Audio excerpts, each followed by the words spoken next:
something that slowed my progress down for a long time, and I've noticed it slow down a lot of other people, is putting labels on themselves. And I've heard Hormozi and Naval Ravikant both talk about this a lot, and it's, you know, whatever you identify as and label yourself as, like, I'm not a morning person, you are essentially putting yourself in a box where you don't think you can change, and you've kind of just accepted that you are a certain way. But you also have to think about what made you become that way, and a lot of the time it's circumstances, or you were reinforced for one way or another or whatever. But a lot of those things just aren't very helpful, and I did this for a long time, and I noticed, you know, the more I really noticed this by seeing the reverse, right? I used to always feel like I was an athletic person because I always played sports. And then when I went off to college, I ate like shit and gained a bunch of weight. And I still kind of felt like I was an athletic person despite, you know, now getting a little bit overweight and really having no proof to feel like I was an athletic person anymore. And eventually, I stopped feeling like an athletic person, of course, but it made me realize that whatever I thought about myself was changing my behavior, and whatever I was identifying as, you know, a certain kind of person. So it made me realize if I want to become an athletic person, or at least make myself feel like I identify or label myself as that kind of person, because I don't think labels are bad, I just think the ones that you don't want, and saying them or using them as an excuse is probably not the best thing. So after I did that, you know, and I started working out, I forced myself to just work out again despite how I felt about myself, or that I wasn't an active person or whatever.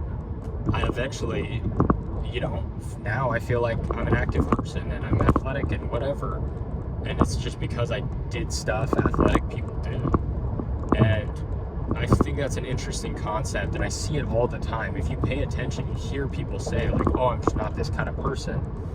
But whatever person you are is, or that you think you are, is based on whatever you've given yourself proof of in the past that you are. Your brain's just making that up based on your past decisions. If you don't consider yourself a morning person, but you start waking up early every morning, eventually your brain's just going to think that you're a morning person because you've done it so many times, and then eventually you're going to say, hey, I'm a morning person. That's your label, that's your identity, and things like that. And that's why I made a video in the past called something like, you have to change your identity to grow or whatever.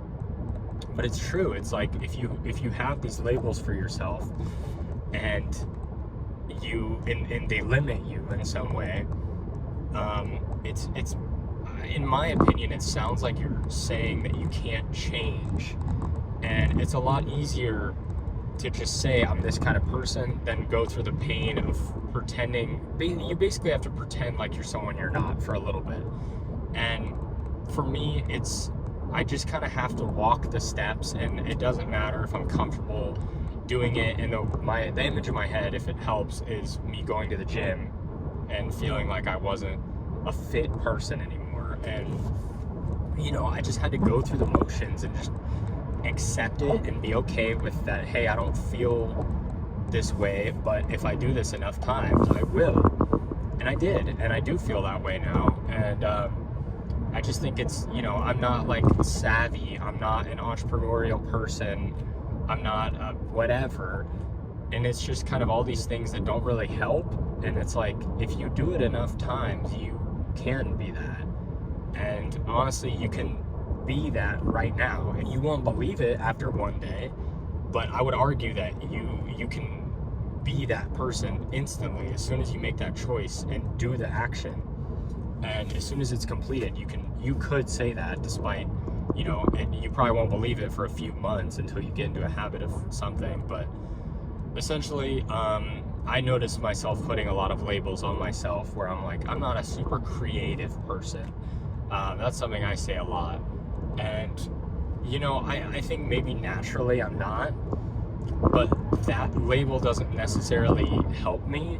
And I do think that if I really dig deep, if I really try hard, and I really flex that creative muscle, that I probably am a creative person. So I don't say that anymore.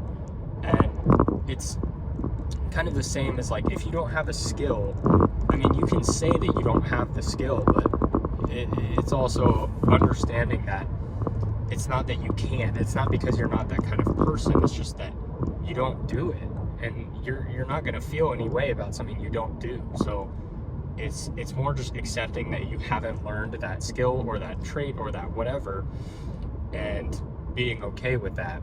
And that's kind of where it is with me. I'm like, I don't do a lot of things. Well, now when I do copywriting, now I have to be creative more often. So I guess, I could say otherwise now, but certain things where instead of me just saying I'm not that kind of person, I'll just be like, I don't do that right now. Like, I don't stay up late right now. It's not that I'm not a night person. I don't stay up late anymore. But I personally think it's better to wake up early, but that's just my preference. But it seems harder to lose when you wake up early in the morning. Anyway, tangent. The labels don't really help. I would not recommend, or I would recommend actually just try to catch yourself when you say that.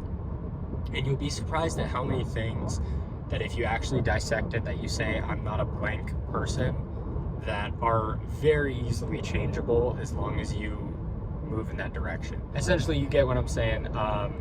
The labels don't help you. Toss them out.